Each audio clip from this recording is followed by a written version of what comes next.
नमस्कार, के न्यूज में स्वागत है। मैं हूं आपके साथ ऋचा सिंह। ब्रिटिश शुरुआत करेंगे, पर उससे पहले एक नजर सुर्खियों पर। हर हर महादेव के जयकारे के साथ सावन के पहले सोमवार की पूजा। काशी उज्जैन में उमड़े श्रद्धालु, शिवालयों में भक्त कर रहे हैं पूजा। वन महोत्सव कार्यक्रम का हुआ आयोजन। सीएम त्रिवेंद्र ने किया कार्यक्रम का आयोजन में लिया गया 2 करोड़ से अधिक पौधारोपण का लक्ष्य। हरेला पर्व पर शिक्षा मंत्री ने किया वृक्षारोपण। जीजीआईसी में शिक्षा मंत्री ने किया वृक्षारोपण। प्रदेशवासियों को दी हरेला पर्व की बधाई। सितारगंज में यूथ कांग्रेस के कार्यकर्ताओं ने फूंका प्रदेश सरकार का पुतला। पेट्रोल डीजल के बढ़ते दामों पर यूथ कांग्रेस का प्रदर्शन। राज्य में आफत बनकर बरसी बारिश। तेज बारिश ने अलग अलग हिस्सों को किया प्रभावित। बारिश से बढ़ा नदियों का जलस्तर। और उत्तराखंड में बढ़े कोरोना के केस। 31 नए कोरोना के मरीज मिलने से हड़कंप संक्रमितों का आंकड़ा पहुंचा 3124। आप देख रहे हैं के न्यूज, खबरों का सारथी। खबरें शुरुआत करते हैं। सावन के पहले सोमवार हरिद्वार में श्रद्धालुओं की भारी भीड़ मंदिरों में पहुंची। वहीं भोलेनाथ के दर्शन और शिवालयों पर जलाभिषेक न करने के कारण लोगों को मायूस होकर लौटना पड़ा। आपको बता दें कि धर्मनगरी हरिद्वार का दक्षेश्वर मंदिर भगवान भोलेनाथ की जहां ससुराल है, उसे बंद किया गया है। वहीं कुछ मंदिरों में सोशल डिस्टेंसिंग के साथ श्रद्धालुओं ने भगवान भोलेनाथ को जलाभिषेक कर संकट की इस घड़ी में अपने परिवार देश के लिए भगवान भोलेनाथ से मनोकामना मांगी। तो ये 5 तस्वीरें आपकी टीवी स्क्रीन पर हैं। काशीपुर, हरिद्वार, सितारगंज, दिनेशपुर और विकासनगर, जहां पर सभी श्रद्धालुओं ने पूजा अर्चना की।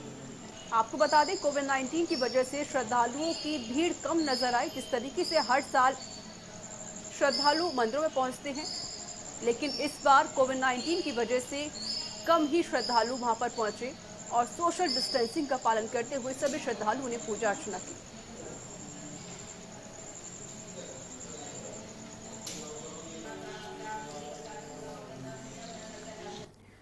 राजधानी देहरादून के धर्मपुर विधानसभा क्षेत्र में वन विभाग की वन महोत्सव कार्यक्रम का आयोजन किया गया, जिसमें बतौर मुख्य अतिथि सीएम त्रिवेंद्र सिंह रावत ने शिरकत की। कार्यक्रम में वन मंत्री डॉक्टर हरक सिंह रावत, विधायक विनोद चमोली समेत अन्य गणमान्य उपस्थित रहे।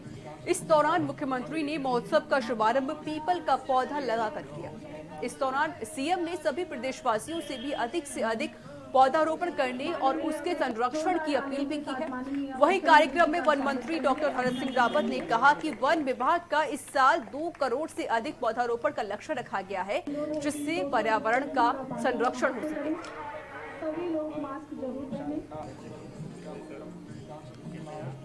2 करोड़ पौधे लगाने का लक्ष्य रखा गया है और आज वनोत्सव से इसका शुभारंभ हो चुका है।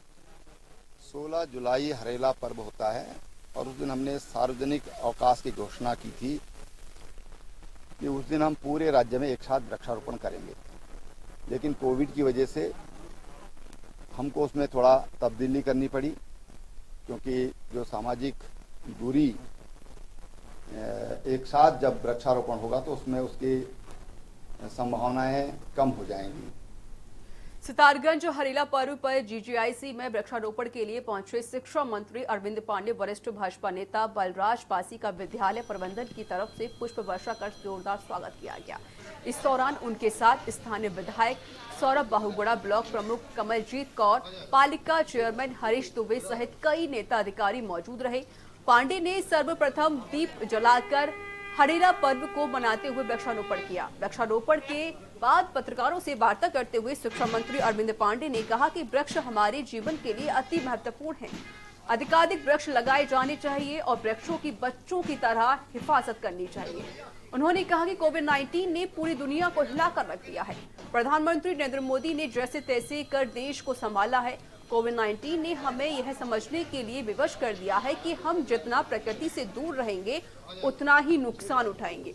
उन्होंने कहा कि धीरे धीरे व्यवस्थाएं पटरी पर आ रही हैं और हालात सुधर रहे हैं। इस दौरान जीजीआईसी के शिक्षिकाओं ने भवन निर्माण समेत अन्य कई मांगों की और शिक्षा मंत्री का स्टाफ की कमी की और ध्यान आकर्षित कराया। इस पर उन्होंने कहा कि शिक्षा विभाग के अधिकारियों को विद्यालय में तत्काल गेस्ट टीचरों की नियुक्ति करने के निर्देश दिए। और कहा कि बच्चे देश का भविष्य हैं, बच्चों की शिक्षा में किसी भी तरह की कोई समस्या आड़े नहीं आनी चाहिए। उन्होंने इस दौरान लोगों को हरेला पर्व की बधाई दी।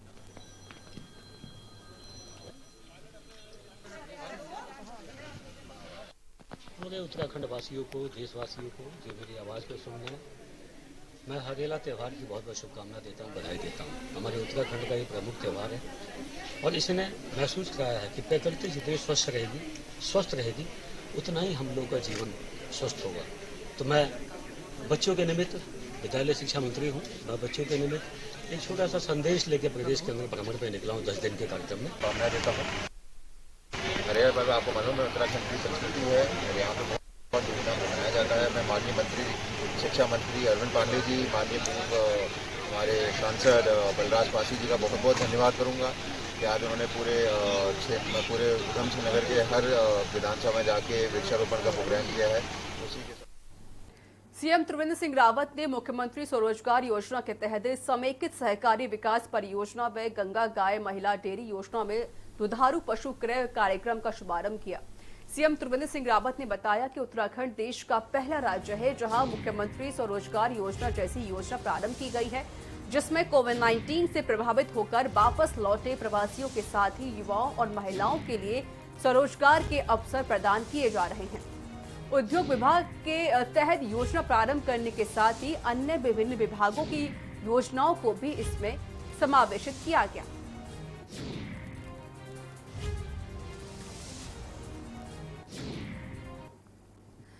डोईवाला विधानसभा के दूधली गांव में मुख्यमंत्री त्रिवेंद्र सिंह रावत ने दूधली में कृषि मेले का शुभारंभ किया। इस मौके पर क्षेत्र के तमाम दुग्ध उत्पादन करने वाले किसानों को दुधारू पशुओं का वितरण किया गया। कार्यक्रम में राज्य मंत्री धन सिंह रावत, करण बोरा के साथ दुग्ध डेयरी विकास सचिव आर मीनाक्षी सुंदरम के साथ तमाम किसान और जनप्रतिनिधि उपस्थित रहे। मुख्यमंत्री ने कहा कि इस कार्यक्रम का उद्देश्य क्षेत्र के किसानों को और साथ ही दुग्ध उत्पादन करने वाले किसानों को सरकार की तमाम योजनाओं का लाभ देना है। किसानों को सरकार हर तरह की मदद दे रही है ताकि किसानों की आय में वृद्धि हो। परियोजना से जुड़े अधिकारियों ने बताया कि ग्रामीण क्षेत्रों के किसानों और पशुपालकों को तमाम तरह का लाभ देने के लिए विभाग समय समय पर इस तरह के पशु मेले का आयोजन करता है ताकि किसानों की आय बढ़ने के साथ ही उनकी आर्थिक स्थिति भी अच्छी हो सके।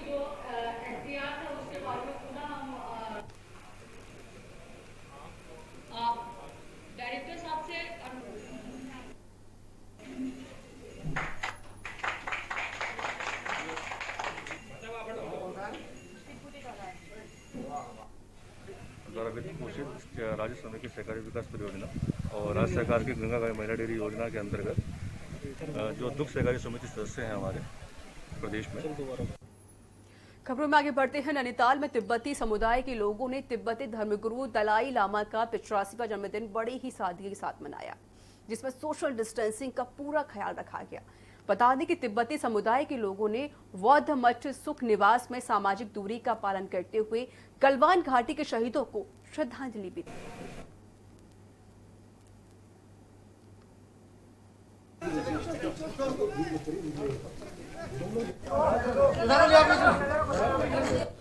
एक बजे के आईडी को खबर मिली थी कि यहाँ से मसूरी से चले थे देहरादून के लिए, लेकिन मिसिंग है।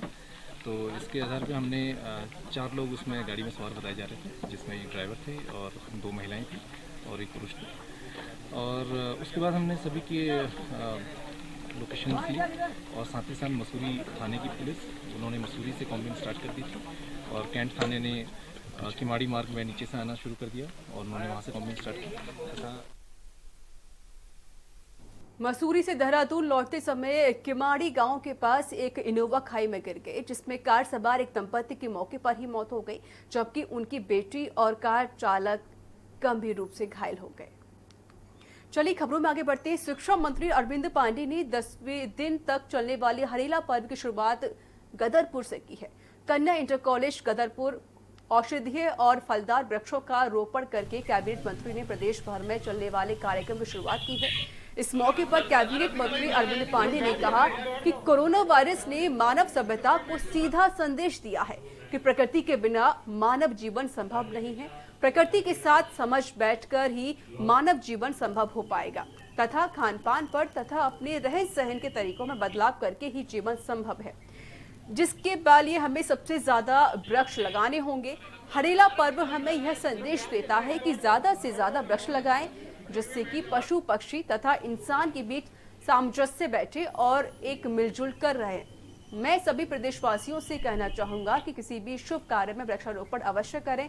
वही मुख्य शिक्षा अधिकारी उधम सिंह नगर रमेश चंद्र आर्य ने कहा कि वृक्षारोपण की शुरुआत इस समय चुनिंदा स्कूलों में ही की जा रही है, तो जल्द ही इन जिन स्थानों पर जगह उपलब्ध होगी उन सभी स्कूलों में बड़ी मात्रा में वृक्षारोपण किया जाएगा।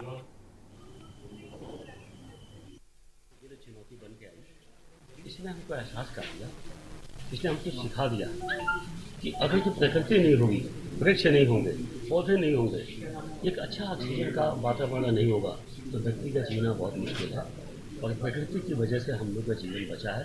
तो मैं आने वाली पीढ़ी के लिए मैं उनको एक संदेश देने के निमित्त एक प्रयास कर रहा हूँ कि आने वाले टाइम में जो हमारे बच्चे हैं, जो आगे चल के देश का भविष्य, सभी स्कूलों के लिए है। अभी तो केवल ये हमारे कुछ चुनिंदा स्कूल हैं जहाँ पर ये इस प्रकार से कार्यक्रम किया जा रहा है। पूरे प्रदेश में हर जनपद में प्राइमरी से लेकर हाई स्कूल इंटर तक हर जगह हरेला पर्व 6 तारीख से 31 जुलाई तक पूरा रहेगा।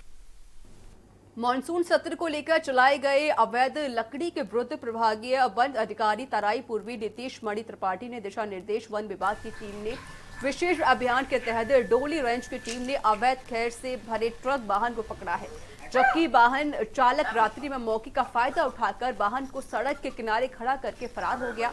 इधर विभागीय वन अधिकारी नीतीश मणि त्रिपाठी ने बताया कि वन कर्मियों ने वाहन की तलाशी लेने पर वाहन में खैर के 106 गिल्टे बरामद हुए हैं, जिसकी वर्तमान में अनुमानित बाजार कीमत लगभग 5 लाख रुपए बताई जा रही है। आज प्रातःकाल लगभग 3:30 बजे के आसपास हमारी डॉली रेंज की टीम ने किच्छा हाईवे पर एक कैंटर को पकड़ा है, जिसमें 106 नग खैर लदा हुआ है और वाहन का ड्राइवर अंधेरे और बारिश का फ़ायदा उठाकर भाग गया है, लेकिन वाहन को समस्त लकड़ी के साथ सीज कर लिया गया है। वाहन जो है हल्द्वानी आरटीओ के कार्यालय में। दिनेशपुर नगर पंचायत वार्ड नंबर 4 में मां बेटे की कोरोना रिपोर्ट पॉजिटिव आने के बाद हड़कंप मच गया। बता दें कि मुंबई से प्लेन के जरिए मां बेटे देहरादून पहुंचे थे। निजी वाहन से दिनेशपुर वार्ड नंबर 4 में 1 जुलाई को पहुंचे थे।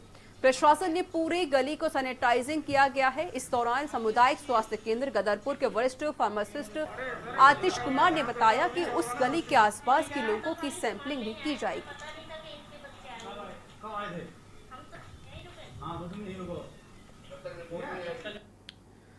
मॉनसून की बारिश के साथ ही राजधानी देहरादून के अलग अलग हिस्सों में जलभराव की स्थिति पैदा हो जाती है। हालांकि निगम का दावा है कि नगर निगम द्वारा जलभराव वाले स्थानों को चिन्हित करने का काम किया गया है।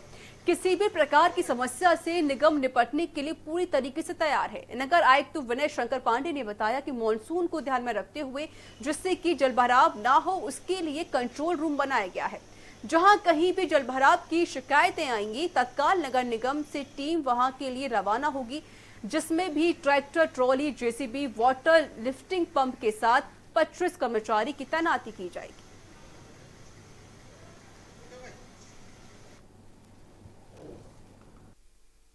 छोटी ड्रेन्स भी काफ़ी साफ कर दी गई हैं। अब डिपेंड करता है कि बारिश कितनी होती है। आपको ये पता होगा कि हर नाले की अपनी कैपेसिटी होती है। अगर मान लीजिए बहुत हैवी बारिश हो गई तो उसकी कैचमेंट से ज़्यादा पानी हो गया तो बाहर आ ही जाता है वो। फिर भी ये व्यवस्था की गई है कि हमारे नालियाँ पूरी तरह से साफ़ हों। इसके अलावा हमारा 24 घंटे कंट्रोल रूम यहाँ नगर निगम में काम करना शुरू कर दिया है। कहीं से जल भराव की कोई दिक्कत समस्या आती है तो वो तत्काल यहाँ से टीम भेजने की व्यवस्था की गई है। बाजपुर में लगातार कोरोना वायरस बढ़ता ही जा रहा है, जहां आए दिन कोरोना मरीजों की संख्या में इजाफा हो रहा है, जिसके चलते आज बाजपुर में 2 लोगों की रिपोर्ट भी कोरोना पॉजिटिव आई है, जिससे प्रशासन में हड़कंप मच गया और दोनों मरीजों को रुद्रपुर इलाज के लिए भेज दिया गया है। बताया जा रहा है कि काशीपुर के ग्राम बाजपुर निवासी एक परिवार के कुछ लोग शादी की खरीदारी का लेकर विगत 1 जुलाई को मुरादाबाद गए हुए थे, जिनका स्वास्थ्य विभाग की टीम ने सैंपल लेकर जांच के लिए भेजा, जिसमें एक युवती और एक बुजुर्ग की रिपोर्ट कोरोना पॉजिटिव आई है। 2 लोगों के कोरोना पॉजिटिव आने से स्थानीय प्रशासन ने तत्काल गांव में पहुंचकर परिवार के सभी लोगों का सैंपल लेकर जांच के लिए भेज दिया है। का बाजपुर गांव है। यहाँ पर 1 तारीख को इस गांव में कुछ लोग विवाह से संबंधित तैयारियों के लिए मुरादाबाद जाना उनका बताया गया था और वहाँ से आने के बाद इनकी रैंडम सैंपलिंग स्वास्थ्य विभाग द्वारा की गई 3 तारीख को। उसके बाद ये रिपोर्ट्स आई हैं, उसमें से 3 में से 2 लोग पॉजिटिव आए हैं। तो उसी को देखते हुए जो SOP है उसके तहत इस पर्टिकुलर एरिया का कुछ पोर्सन जो है वो कंटेनमेंट जोन घोषित करने के लिए जिलाधिकारी महोदय को आज्ञा भेज रहे हैं और साथ ही इसका जो लगा हुआ क्षेत्र है उसको बफर जोन डिक्लेयर करने के लिए कहा गया है और इसमें तुरंत हमने एक्टिव सर्विलांस शुरू कर दिया है। साथ ही जो लोग इनके क्लोज कॉन्टैक्ट में आए हैं उनका सैंपलिंग करा दी गई है। स्वच्छ भारत मिशन के लिए सरकार करोड़ों रुपए खर्च करने का दावा करती है, तो वही निगम पालिका परिषद मंगलौर भी कस्बे का सौंदर्यकरण करने के लिए करोड़ों रुपए का बजट पास करके टेंडर निकाले जा रहे हैं, लेकिन धरातल पर इसकी तस्वीर कुछ और ही बयां करती है। ये रिपोर्ट देखिए।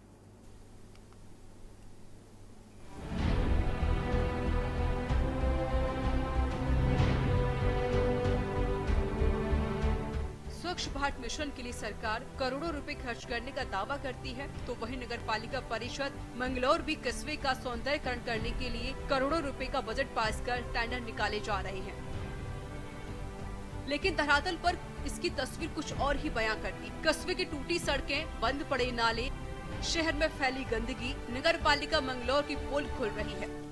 लंबे समय से नालियों में पानी की निकासी न होने पर कस्बे के जगह जगह जल भराव की समस्या उत्पन्न हो रही है, जिससे लोगों को खासी परेशानी का सामना करना पड़ रहा है। मंगलौर कस्बे के पठानपुरा मोहल्ला टोली में भी जल भराव की समस्या उत्पन्न हो गई है, जिससे आसपास के रहने वाले लोगों का जीना दुश्वार हो गया है। कोरोना महामारी के चलते लोगों को नई बीमारी उत्पन्न होने का भी डर सता रहा है। कई बार शिकायत करने के बाद भी नगर पालिका के जिम्मेदार अधिकारी इस पर कोई ध्यान नहीं दे रहे, जिसके लिए कुछ लोगों ने भूख हड़ताल पर बैठने की चेतावनी भी दी है।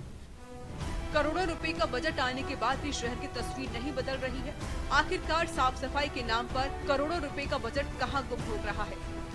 यह नगर पालिका मंगलौर पर सवालिया निशान खड़ा कर रहा है। नगर पालिका के चेयरमैन दिलशाद अली का कहना है कि मोहल्ला टोली के अंदर जो तालाब है और जो नाले हैं उनके ऊपर जो है ना लोगों ने अतिक्रमण कर रखा है। हम अपनी तरफ से पूरी तरीके से प्रयास कर रहे हैं और इसके लिए हमने जो है ना प्रशासन को भी लिखा है, माननीय पटवारी जी से भी कहा है इस बात के लिए कि वो अगर चिन्हित कर दें कि किस जगह तालाब है तो हम तालाब की खुदाई करा दें ताकि लोगों को पानी की समस्या से निजात मिल सके। यहाँ पानी की समस्या फिर नज़र आ रही है, इसका समाधान किया जाए और इसकी एक समाधान की शक्ल हमने ये बताई थी कि यहाँ नाइयों वाली जोड़ी है जो तकरीबन 4.25 बीघे है, जिसके कागज़ हमने बाकायदा नगर पालिका को दिए, खसरा खतौनी की नकल दी और उनसे मुतालबा किया कि ये उसकी खुदाई कराई जाए या उसकी सफाई कराई जाए। पहली बारिश ने नगर पालिका के दावों की पोल खोल कर रख दिया। इस वक्त मंगलौर के मोहल्ला टोली पठानपुरा मोहल्ले में खड़े हैं। यहाँ जल भराव की समस्या जैसे कि देखा जा सकता है, ये मोहल्ला टोली है और यहाँ जो है तालाब की स्थिति बन गई है और काफ़ी दिनों से समस्या उत्पन्न हो गई है। यहाँ के निवासियों को काफ़ी परेशानियों का भी सामना करना पड़ रहा है।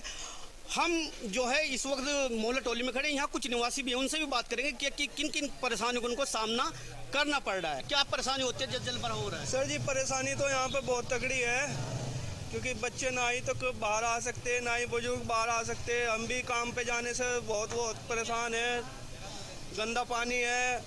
दूसरी बात जैसे कि अब सफाई रहनी चाहिए, ऐसे में जैसे कि बीमारियों का खतरा भी ज़्यादा हो जाता है, तो इस बीमारी तो और ज़्यादा फैल जाएगी। तो ये स्थानीय वासियों का ये कहना था कि एक बार नगर पालिका इसकी शिकायत भी की जा चुकी है और जैसे कोरोना वायरस चल रहा है और इनको जो पानी भर रहा है इससे जो बीमारियों का खतरा भी बढ़ गया है। कहीं उसके लिए अकील अहमद मंगलौर। और यहाँ वक्त एक छोटे से ब्रेक का हो चला है, ब्रेक के बाद जल्द हाजिर होंगे। आप देख रहे हैं के न्यूज़, खबरों का सारथी। खुदी को आजमाया है तो ये अंदाज आया है, खुदी को आजमाया है तो ये अंदाज आया है। तुम में भी मैं हूं, शुद्ध प्लस पान मसाला। सर सीओ साहब से मेरा संपर्क नहीं हो पाया, ये बात क्यों नहीं हो जरूर पाया? तो है। मैं अभी भी आदमी हमसे संपर्क हो सकता है, फोन क्यों नहीं हुआ संपर्क? फोन से बताते आप। सर ये जरूर मुझसे गलती हुई है। बस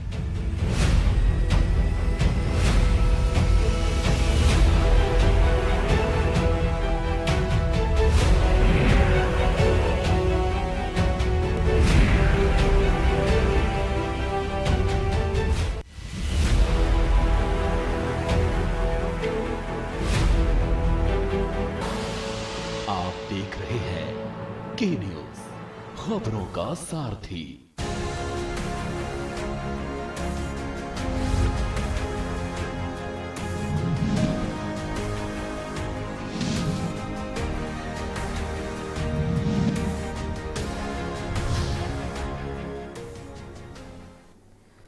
ब्रेक के बाद स्वागत है। खबरों में आगे बढ़ते हैं। उत्तराखंड में मॉनसून सिस्टम स्थापित हो चुका है। पूरे राज्य में बारिश हो रही है। जहां एक और बारिश के कारण तापमान गिरने से लोगों को गर्मी से राहत मिली है, तो वहीं दूसरी ओर पूरे राज्य में बारिश के कारण जनजीवन अस्त व्यस्त हो गया है। लगातार मूसलाधार बारिश से नदियों का जलस्तर बढ़ गया है। अलकनंदा और पिंडर नदी का जलस्तर बढ़ गया है, तो वहीं कोसी नदी में भी तेज उफान दर्ज किया गया है। उत्तराखंड मौसम विभाग ने राज्य में येलो अलर्ट जारी कर दिया है। ये रिपोर्ट देखिए।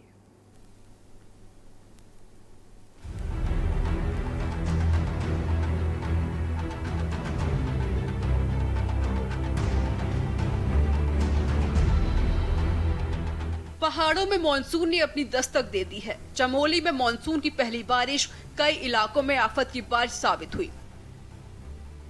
बारिश के चलते जहां कई सड़क मार्ग मलबे आने से बाधित हो गए, तो वहीं तेफना, लंगासू व सोलना के जनजाति वार्ड में बरसाती मलबा घरों में घुसने से लोगों को काफी परेशानी का सामना करना पड़ा। बारिश के चलते लंगासू नाले में पुल निर्माण कार्य कर रही कंपनी की पोकलैंड मशीन भी मलबे में दब गई, तो वहीं तेफना में कार भी मलबे में धंस गई। सूचना के बाद मौके पर पहुंची प्रशासन की टीम द्वारा जहां प्रभावित क्षेत्रों का निरीक्षण किया गया, तो वहीं इस दौरान एनएच की लापरवाही को लेकर स्थानीय लोगों की नाराजगी भी झेलनी पड़ी। मेरा सबसे नीचे का हॉल था वो पूरा कीचड़ और पानी से भर गया है, और जो मशीन इनकी थी, जो एनएच वाले थी, वो भी बह करके मेरे होटल के आगे आ गई। और उसके आने के बाद मैं ये समझता हूँ कि जो मेरे से नीचे वाले लोग हैं वो कहीं न कहीं उस मशीन के कारण बच गए, अन्यथा वो भी वहाँ पानी जाता तो मुझे लगता कि वहाँ भी बहुत भारी नुकसान है। कहाँ पे हुआ है? लंगासू क्षेत्र में उत्तरो गांव में एक मकान क्षतिग्रस्त हो गया था कल आपदा में, तो वो वहाँ पर निरीक्षण करके उनको पास के प्राइमरी स्कूल में शिफ्ट कराया गया है तथा उनको अभी राशन किट भी उपलब्ध करा दी हम लोगों ने। और उसके साथ ही एक मकान यहाँ पीछे इधर लंगासू में ही रोड के पास एनएच कटिंग में खतरे की जद में आ गया, उस फैमिली को भी अभी प्राइमरी स्कूल में शिफ्ट किया जा रहा है, और उनको भी हम एक राशन की किट उपलब्ध कराएंगे, जिससे कि उनका राशन का जो भी है सुचारू रूप से चल सके। पौड़ी जिले के कोटद्वार दुगड्डा ब्लॉक के ग्राम सभा जमरगढ़ी के धरियाल सार गांव में बादल फटने की घटना सामने आई है। बादल फटने के बाद ग्रामीणों ने इधर उधर भागकर अपनी जान बचाई। बादल फटने के कारण गांव को मुख्य मार्ग से जोड़ने वाली एकमात्र पुलिया भी ढह गई। वहीं ग्रामीणों के खेत में मौजूद आम, अमरूद और केले के पेड़ भी बह गए। ग्रामीणों के मुताबिक कोटद्वार तहसील इलाके में मूसलाधार बारिश हुई। इसी दौरान धरियाल सार गांव में अचानक बादल फट गया। गनीमत रही कि पानी खेत में मौजूद बड़े पत्थरों की वजह से दूसरी तरफ डाइवर्ट हो गया। उत्तरकाशी में भी मूसलाधार बारिश का सिलसिला कई दिनों से चल रहा है। इसका असर चारधाम यात्रा पर भी पड़ रहा है। यह तस्वीर फुलचट्टी के पास की है, जहां बारिश का ऐसा रेला आया जो 30 मीटर सड़क को ही बहा ले गया। यमुनोत्री नेशनल हाईवे पर बारिश से आई तबाही में उत्तरकाशी में जनजीवन ठप कर दिया है। सैकड़ों लोग रास्ते में फंसे हुए हैं और कई लोगों का गांव से आना जाना मुश्किल हो गया है। मलबा ज्यादा होने और लगातार बारिश के चलते मार्ग खोलने में दिक्कतें आ रही हैं। उत्तराखंड में लगातार हो रही बारिश के चलते जनजीवन अस्त व्यस्त हो चुका है। नदियां अपने उफान पर हैं, तो कहीं ना कहीं मानसून के शुरुआती दौर पे ही यात्रा रूट पर लैंडस्लाइड होने की वजह से यात्रियों को भी परेशानी का सामना करना पड़ रहा है। मौसम विभाग की माने तो अगले 7 जुलाई से लेकर 9 जुलाई तक भारी बारिश की आशंका कई जिलों में बताई गई है। अभी तो यह मॉनसून की शुरुआत है, आगे यह बारिश पहाड़ों पर अपना क्या रौद्र रूप दिखाती है, यह आने वाला समय बताएगा। के न्यूज के लिए देहरादून से राजेश वर्मा की रिपोर्ट। तो इसी के साथ उत्तराखंड के बुलेटिन में इतना ही। आगे देखिए सूबा बोलेगा।